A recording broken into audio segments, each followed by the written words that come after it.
y nuevamente compartimos la lámina. Me imagino que ya la están viendo en pantalla. Sí. Y vamos ahora a ver la próxima lámina.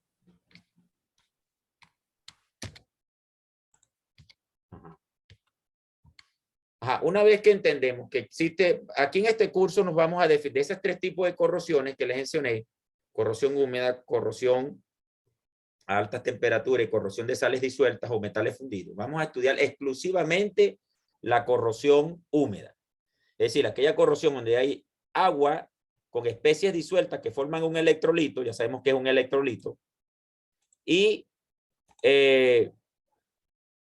el proceso de corrosivo ocurre exclusivamente por un proceso electroquímico, es decir, transferencia de electrones en una zona anódica que se deteriora el material y en una zona catódica donde se complementa la reacción.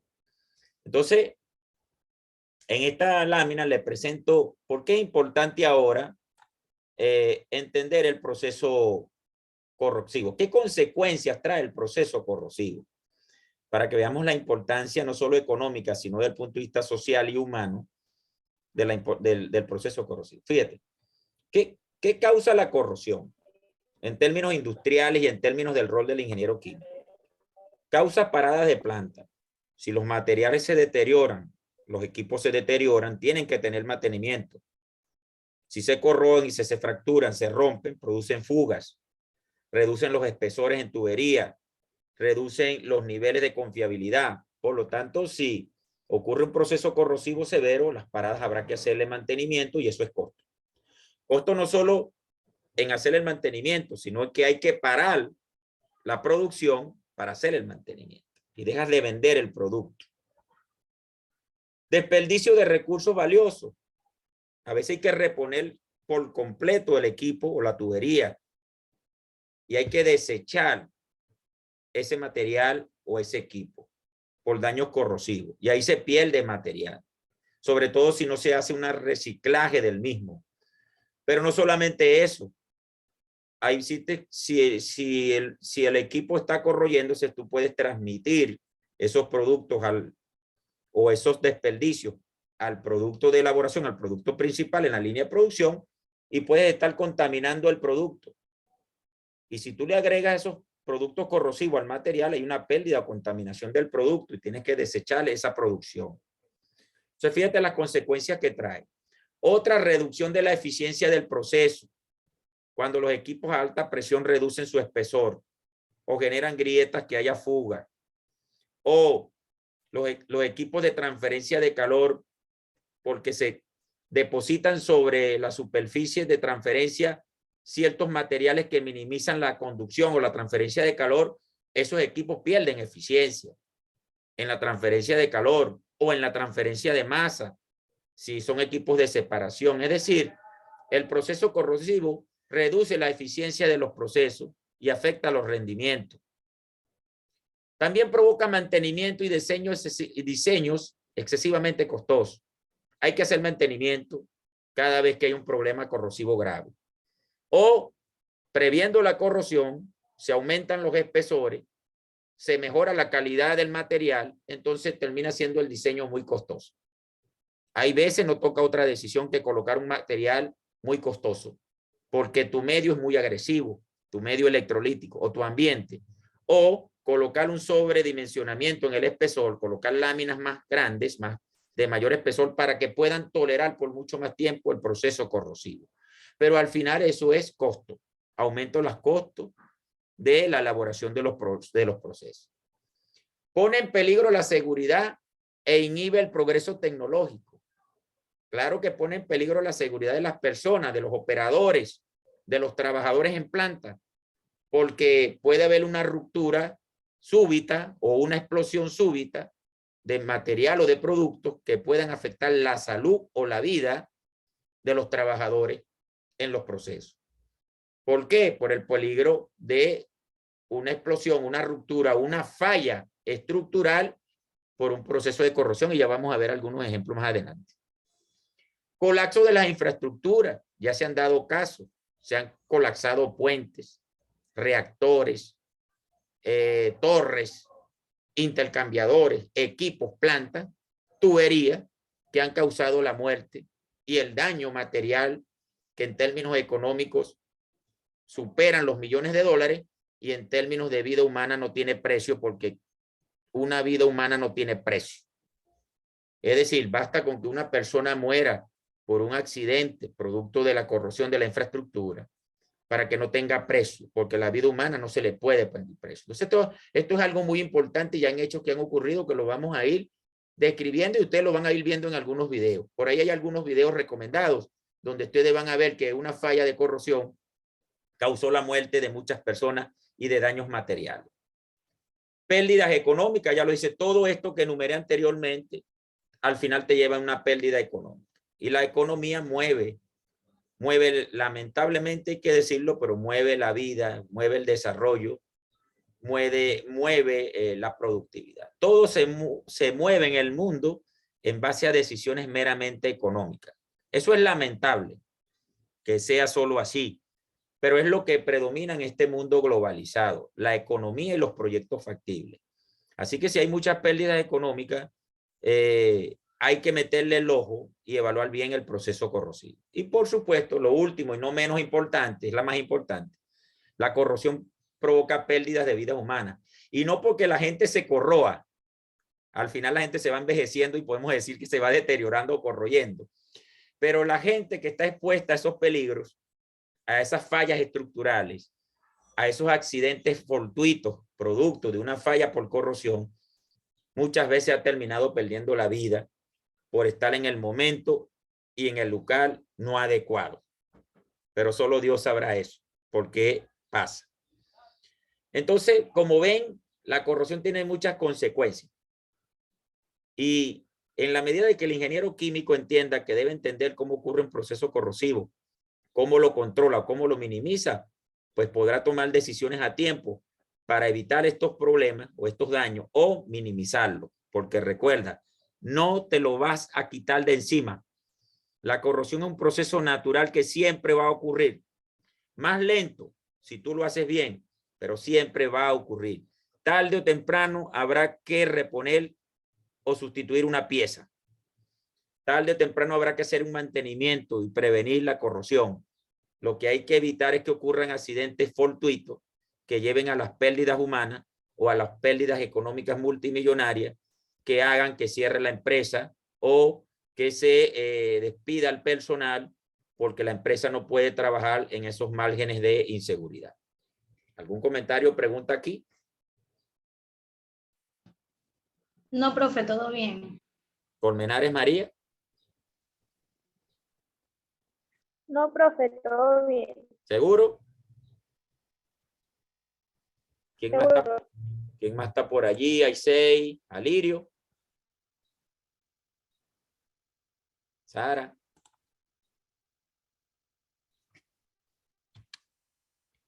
Continuamos. Fíjense.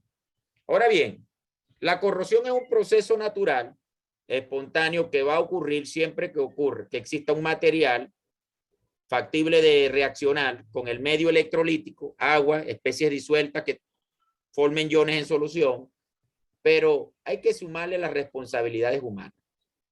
Si estamos diciendo que hay muchas consecuencias que usted puede evitar y controlar, entonces el proceso corrosivo, si le sumamos las responsabilidades humanas, hace de este tema o de abordar la corrosión, lo hace más complejo, ¿verdad? Porque si usted selecciona mal un material, si usted no controla su medio electrolítico, si usted no toma en consideración los métodos de prevención desde el diseño o desde el mantenimiento, entonces usted puede tomar decisiones que aceleren más bien el proceso corrosivo.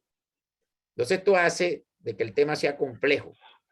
Y el hecho de que sea complejo no quiere decir que sea difícil, sino que usted tiene que abordarlo con responsabilidad y seriedad.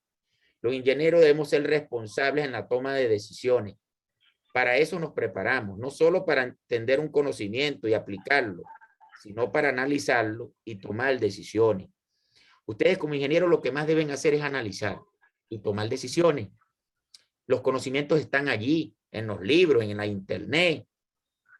Pero usted debe hacer de eso una toma de decisiones y un análisis para que usted recomiende o decida lo que tiene que hacer. Entonces, el proceso corrosivo hay que verlo como una complejidad entre lo que es la corrosión como proceso natural que no te lo quitas de encima y lo que es la responsabilidad tuya humana como ingeniero. En la medida de que yo entienda el proceso corrosivo y tome las menores decisiones o me capacite mejor para entender eso, entonces yo voy a abordar con mayor garantía de éxito el proceso de minimizar la velocidad de corrosión en un proceso, en un sistema o en un material. Ahora, la corrosión se controla, claro que se controla, no se elimina, se controla. Y usted tiene que controlarla para hacerla lo más lenta posible para que su material, su servicio o su proceso dure más y sea más eficiente. ¿Cómo se controla? Mediante el reconocimiento y la comprensión de los mecanismos de corrosión. Eso es lo primero. Usted tiene que reconocer y comprender cómo ocurre el proceso corrosivo. Para eso usted escribió esta lectiva, supongo yo. Yo me imagino que usted se inscribió pensando que usted tiene que entender cómo es que ocurre la corrosión, cómo la prevengo y cómo la controlo. Para eso está usted en este curso, porque este es un curso de corrosión. Es una electiva que usted eligió para complementar su formación. ¿Pero con qué propósito? Con este primer propósito. Si yo quiero controlar la corrosión, debo reconocerla, saber cómo ocurre y debo comprender el mecanismo. Porque si yo sé cómo ocurre el mecanismo, entonces tomo decisiones y hago cosas que eviten que eso ocurra o que ocurra más lento. ¿Se entiende eso? Entonces lo primero que tiene que decir usted, yo necesito reconocer y comprender el mecanismo de la corrosión. Y a eso vamos en este curso. De hecho, en este primer tema ya vamos a abordar ese mecanismo. Luego, mediante el uso de materiales y diseños resistentes, usted tiene que saber seleccionar materiales. Y usted vio por allá por el tercer semestre o cuarto, vio, creo que ciencias de los materiales. Y usted sabe que hay materiales de diferente naturaleza. Unos son puros y la mayoría son aleaciones. En el mundo industrial, poco se usan materiales puros, sino mezcla de materiales precisamente para mejorarles las propiedades mecánicas, resistentes, etcétera, etcétera, a esos materiales. Los más comunes son los aceros, que son a base de hierro y carbono, los aceros al carbono, los aceros inoxidables, pero están los aceros de otro tipo, otras aleaciones a base de níquel, monel, los hasteloid, los monel, que son en base a cromo, níquel, molibdeno, tungsteno, que dan durabilidad y resistencia. Y le dan propiedades anticorrosivas, sobre todo el níquel y el cromo. Ya vamos a ver eso y por qué se usan eso. Es decir, que usted debe seleccionar los materiales que sean más aptos para el proceso corrosivo. Algunos son de otra naturaleza. Aquí nos interesa analizar los metales, pero usted puede analizar polímeros, plásticos, etcétera, cerámicas, etcétera. Diseños resistentes. El diseño tiene que ver no solo con el espesor, sino tiene que ver también con la forma y el tamaño. ¿Por qué? Porque la forma nos va a permitir a nosotros minimizar aquellos sitios donde se acumule el electrolito y pueda ser agresivo para la corrosión. Es decir, evitar esquinas, evitar hendiduras, evitar heterogeneidades, evitar cambios bruscos. Es decir, uno debe diseñar para tener formas armónicas o que evite que se acumule polvo, que se acumule electrolito o que se acumule el agua. Es decir, los sistemas deben estar diseñados para que los electrolitos fluyan y drenen y no se acumulen en un sitio que haga que la corrosión sea mucho más severa, y eso lo vamos a ver más adelante. Entonces usted tiene que seleccionar materiales y diseñar bien su sistema. Desde el punto de vista corrosivo, ya no es desde el punto de vista operativo. Usted en transferencia de calor, usted calculaba el área del intercambiador, usted calculaba la caída de presión, o calculaba el número de tubos, o el número de pases por los tubos y por la coraza. Ese es un diseño operativo. Ahora va a tener que diseñar pensando en la corrosión. ¿Qué material le coloco? ¿De qué naturaleza es el fluido? Porque el fluido es el electrolito, ¿verdad? El fluido es el electrolito. ¿Qué espesor le coloco? Ya no es pensando en la operación de transferencia de calor o de masa o en la reacción que va a ocurrir, sino pensando en la resistencia del material al medio. Y eso lo aprende usted aquí en corrosión o en ciencias de los materiales, algunas cosas. para usted decir, usa un intercambiador de tal tipo, si el fluido que va por los tubos es tal y el fluido que va por la coraza es tal. Y así con cualquier otro equipo, una torre de destilación, un reactor, una torre de humidificación o una bomba, un compresor, cualquier equipo de operación unitaria que usted vaya a diseñar o a seleccionar. Y finalmente, como usted no, aunque usted conozca la corrosión, comprenda la corrosión, ya le voy a dar la palabra a Arianna, y diseñe muy bien, usted tendrá que usar sistemas, dispositivos y tratamientos de protección. Como usted sabe que no se lo quita de encima, que es un problema que va a tener siempre ahí, y aunque usted lo reconozca y lo comprenda, ese mecanismo de corrosión, aunque usted seleccione el material adecuado, usted diseñe su planta o su equipo como es, usted va a tener que aprender de sistemas, dispositivos y tratamientos de protección. ¿Qué revestimiento coloco? ¿Qué tipo de protección uso? ¿Cómo lo aplico y cómo lo controlo? De manera tal que todo este conocimiento es lo que te va a permitir a ti tomar una decisión para minimizar la velocidad de corrosión en un material o en un equipo o en un proceso. Arianna levantó la mano. Adelante, Arianna. Profe, es decir, que la corrosión también sería una cualidad muy importante a tomar en cuenta al momento de un proceso, de algo que nosotros vayamos a fabricar, por lo menos como nombraba la caída de presión, lo que va a fluir, el área. La corrosión es algo muy importante que en todo proceso debemos tomar en cuenta. Es correcto. A saber cómo. Sí, sí, Arianna, obviamente. Lo que estamos diciendo es que cuando tú tienes un sistema que tú ya sabes que tus electrolitos, tus corrientes de fluido son agresivas, tienes materiales metálicos y tienes un ambiente hostil donde se acumula polvo, cae agua, etcétera, etcétera, tú sabes que vas a tener el proceso corrosivo. De hecho, es raro pensar que no vayas a tener proceso corrosivo. Los concretos se corroen, inclusive los polímeros y algunos materiales también se corroen más lentamente, pero cuando tienes estructuras metálicas, de aleaciones o de concreto, vas a tener corrosión. Y vas a tener que diseñar y tomar decisiones pensando en ese proceso. Porque vuelvo y repito, ya no solamente vas a calcular las dimensiones operacionales para el proceso en sí, sino que tienes que ver qué material seleccionas para construir el equipo y qué espesor le colocas o forma para que ese equipo, pensando en términos de corrosión, pueda tener mayor vida útil. Entonces, tienes que combinar no solo el diseño conceptual operacional, sino el diseño y la selección del material, pensando en minimizar la corrosión. Sobre todo cuando tienes medios muy agresivos. Si tú tienes fluidos que tienen materiales disueltos que forman electrolitos, tú tienes que automáticamente pensar en la corrosión. Cuando no son electrolitos, la corrosión puede darse más lenta y también debes pensar en la corrosión. Pero porque hay algunos materiales que son agresivos por su naturaleza, no porque tengan electrolitos. No sé si me entiendes. ¿Me entiendes? Lo que pasa es que el electrolito hace que el medio sea más agresivo, porque transporta la carga en solución. Pero hay materiales que por el hecho de que no sean en forma iónica no quiere decir que no ataquen el desgaste del material de las estructuras o de las tuberías. Los hidrocarburos no son electrolitos y los materiales en refinería se corroen, pero se corroen por la acción del fluido y de las condiciones. Claro, en la refinería se utiliza agua de mar como sistema de enfriamiento, eso tiene que más electrolito que el agua de mar.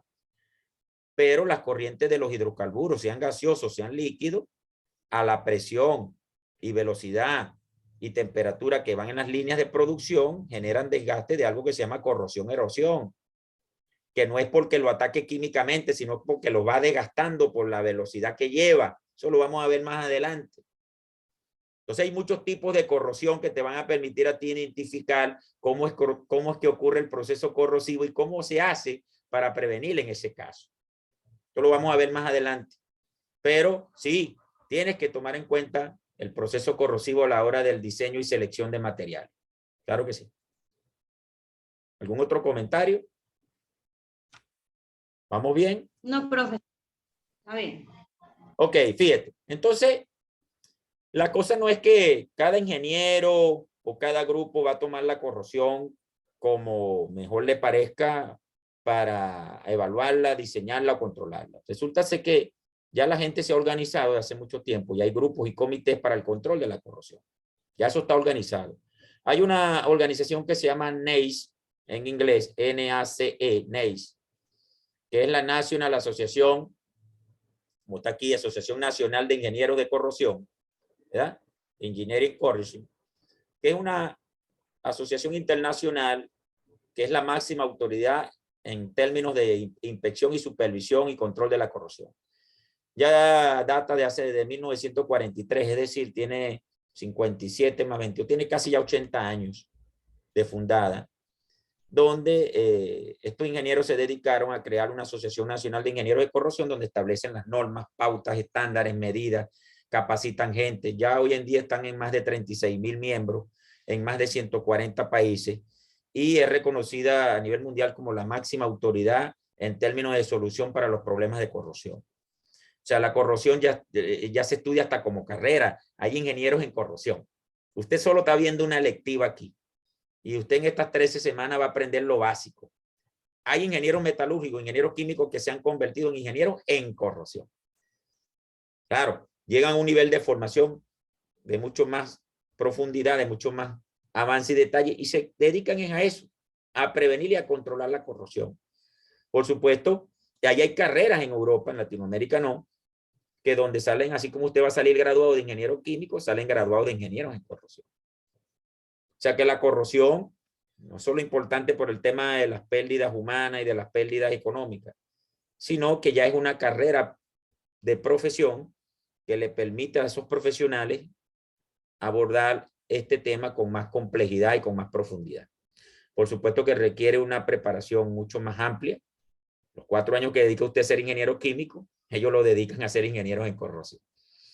Entonces, esta sociedad existe, es la que normalmente se consulta para el tema de abordar la corrosión. Muchos de los estándares y los manuales que revisamos nosotros vienen certificados por esta asociación, Asociación Nacional de Ingenieros de Corrosión, que nació en los Estados Unidos, pero ya es una asociación internacional.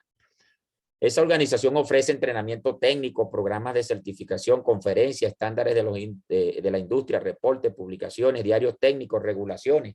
Se le establecen las técnicas, las medidas, cómo se mide la corrosión, con qué técnica, cómo se previene y todo lo que es el control. Para que ustedes vean la importancia que tiene la corrosión en la vida industrial o en la globalización del mercado. ¿Alguna pregunta? Ahora bien, los costos de la corrosión. Uno de los elementos que indiqué allí fue que había muchos costos económicos por el mantenimiento, reposición de piezas, todo lo que le comenté, de indemnización de problemas de la salud de las personas afectadas en accidentes por corrosión. Para que tengan una idea, lo que dicen la mayoría de las referencias bibliográficas, se estima en el orden del 3 al 5% del Producto Interno Bruto en los países industrializados. O sea que la corrosión cuesta eso, imagínense. Entre el 3 y el 5% del Producto Interno Bruto en los países industrializados se va en costos por corrosión.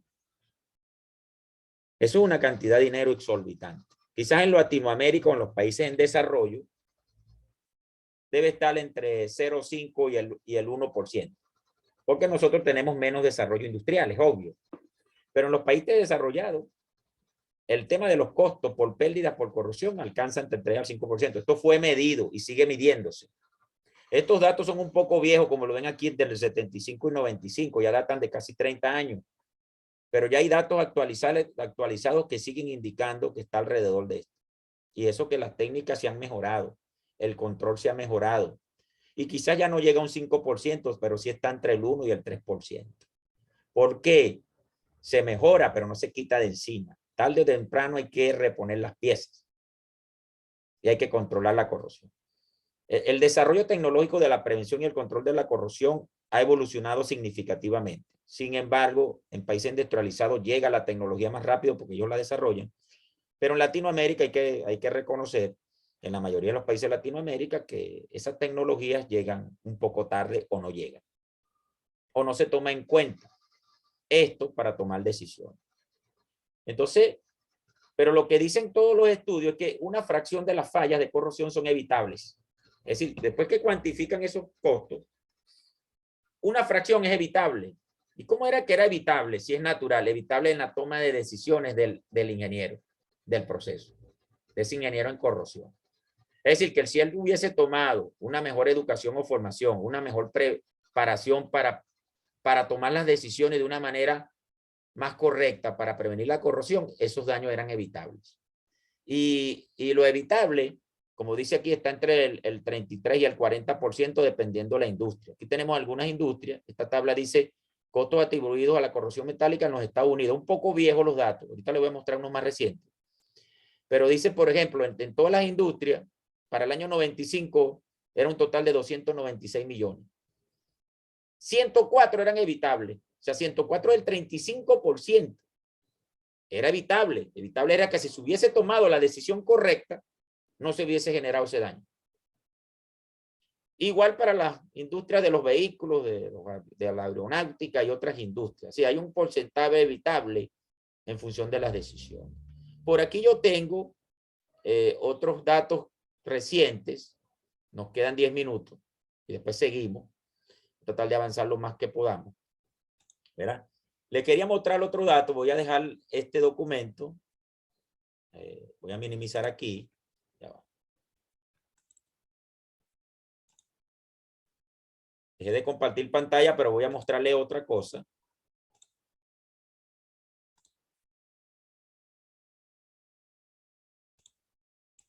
Voy a mostrarle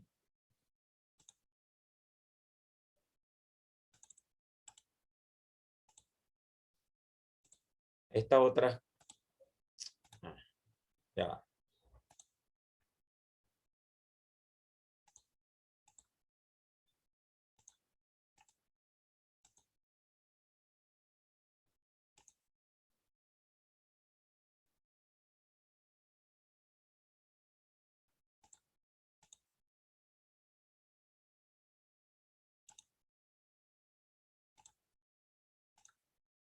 Ajá. No sé si ven ahora. Estoy compartiendo unas páginas de internet. No sé si las ven. Fíjate esta noticia en Chile, un poquito vieja, pero es más actual, del 2019. Llegó la hora de calcular el costo de la corrosión en Chile. Un periodista que hizo un artículo de que ya en Chile habían ocurrido algunos accidentes en algunos puentes con pérdidas humanas y no se le estaba haciendo caso a eso. ¿No? El artículo llama a la reflexión a las instituciones para que comiencen a cuantificar ese daño. Están otras cosas como, déjenme aquí nuevamente.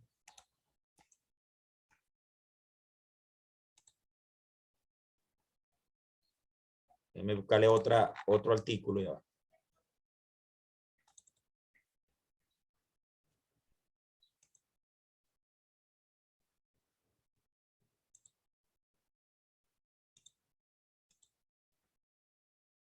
Yo aquí para minimizar esta línea. Ya va. Fíjense este otro artículo. Este es un artículo de corrosión atmosférica y su impacto en la economía de Veracruz, este en México. Esto es del 2011, un poquito más actual. Y Walber, fíjense que aquí no sé si lo ven. La producción de esto, aquí está el renglón de lo que se produce, electricidad, petróleo, forestal en esta región. Y este es el porcentaje del Producto Interno Bruto. Fíjate, 3, 4.3, 1.8, hasta 10 en la ganadería, 11 en pesquera y 7. Es decir, porcentajes mucho más grandes del Producto Interno Bruto de esta región. Estos son los daños por corrosión. Y esto es en porcentaje del presupuesto del Estado. Fíjate que hay algunos sectores, el sector pesquero, hasta el 21% de los daños es por corrosión y en servicio hasta el 25%. Eso es demasiado dinero para no tomarlo en cuenta. Aquí vemos un estudio en Venezuela del año 2008 y por aquí habla que los daños de corrosión en diferentes industrias en Maracaibo está alrededor del 10 al 5% anual del mantenimiento. O sea, esto lo que nos dice es cómo afecta la corrosión, ¿verdad? Cómo afecta la corrosión a el tema del costo. Entonces, es una situación que hay que tomarla en cuenta para el análisis y la toma de decisiones en la corrosión. ¿Alguna pregunta o comentario para seguir?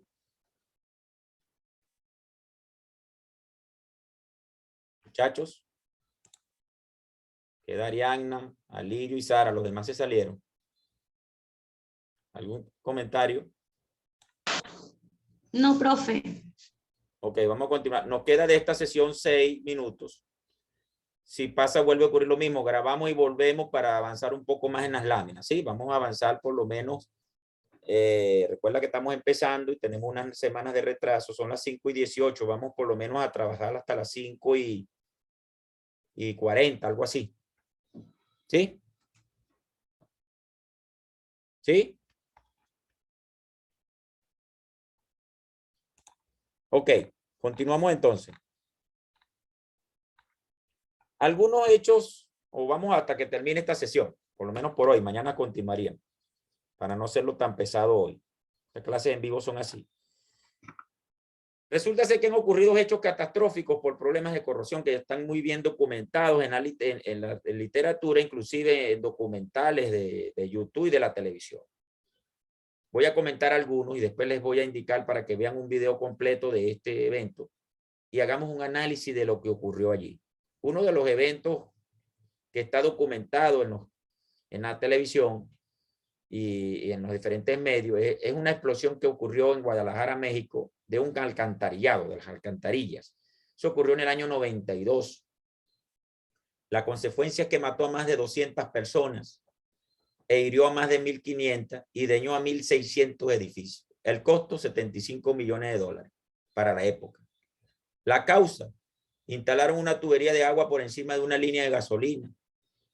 La posterior corrosión de la tubería de gasolina a su vez causó una fuga de gasolina en las alcantarillas. Hubo una gran explosión. La corrosión que originó ese problema fue la corrosión galvánica y hubo esas consecuencias que ya indiqué. Sanciones. El fiscal general mexicano solicitó cargos de homicidio por negligencia a 4 funcionarios de Pemex, que era la petrolera mexicana, 3 representantes del sistema de alcantarillado regional y el alcalde de la ciudad. Si hubo responsabilidades penales. Este documental está muy bien descrito en lo que llaman la serie Segundos Catastróficos. Se llama Infierno en Guadalajara. Ahí está el link. De todas maneras, el video está subido en la plataforma. Los invito a que lo revisen hoy y hagamos algunos comentarios mañana. O los comentamos la semana que viene para que dé más tiempo de revisarlo. Pero revisen la descripción y el hecho de un video que dura alrededor de 17 minutos. Y véanlo como si fuera una película para que entiendan todo lo que ocurrió allí, porque seguramente voy a preguntar algunas cosas en las evaluaciones sobre este video. ¿Algún comentario? ¿Algún comentario?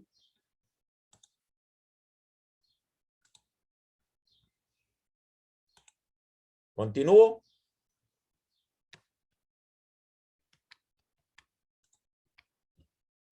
Vamos a dar los ejemplos antes de que se cierre esta sesión y finalizar. Hay otros casos como la pérdida de aviones de combate, en este caso los USAF F-16. Esto ocurrió en la década del 70 y 80. Como consecuencia se perdieron 7 aviones de combate y otros accidentes aéreos. La pérdida fue alrededor de $200 millones y un costo excesivo en el mantenimiento. ¿Qué causó este problema? Uso de grasa grafitada. Usaron grasa grafitada por la recomendada en el protocolo de mantenimiento. Es decir, para ahorrarse plata, que recomendaban una grasa, era costosa, usaron una más barata grafitada. Resulta ser que esta grasa produce corrosión en las válvulas de línea de combustible que corta el suministro en pleno vuelo. Se usaron otro material para mantenimiento y le causó corrosión. ¿Qué tipo de corrosión la causó? Galvánica. De esto vamos a hablar más adelante. Y bueno, ya hubo esta pérdida. Y así otros casos. El incidente del avión de Aloha, un avión que perdió el fuselaje en pleno vuelo a más de 24,000 pies. Milagrosamente el piloto logró aterrizar el avión, pero la azafata, es decir, la aeromoza murió. Costo $14.6 millones y pago por indemnización. Fue una falla estructural que hubo, la causa fue una falla estructural que se detectaron múltiples grietas por fatiga en la estructura del avión. ¿Okay? Y algunos orificios en la superficie superior de los remaches de varias juntas del solape del fuselaje. Tipo de corrosión por fatiga. Y ahí está una foto de cuando aterrizaron. Es decir, y van a ver otros incidentes del avión Aloha, un carguero del buque y unos daños de infraestructura. Bueno, por hoy vamos a dejarlo por aquí. Vean el video de Nat Geo, Infierno en Guadalajara. Véanlo hoy, mañana, para que mañana tenemos clase a las 4. Mañana continuamos después de aquí. ¿Ok? Voy a grabar estas clases y en el fin de semana yo las monto a la plataforma para que el que no las vio las tenga o las vuelva a repasar. Esperemos que nos saque, no sé si tienen algún comentario, ya nos queda un minuto y con esto terminamos por hoy.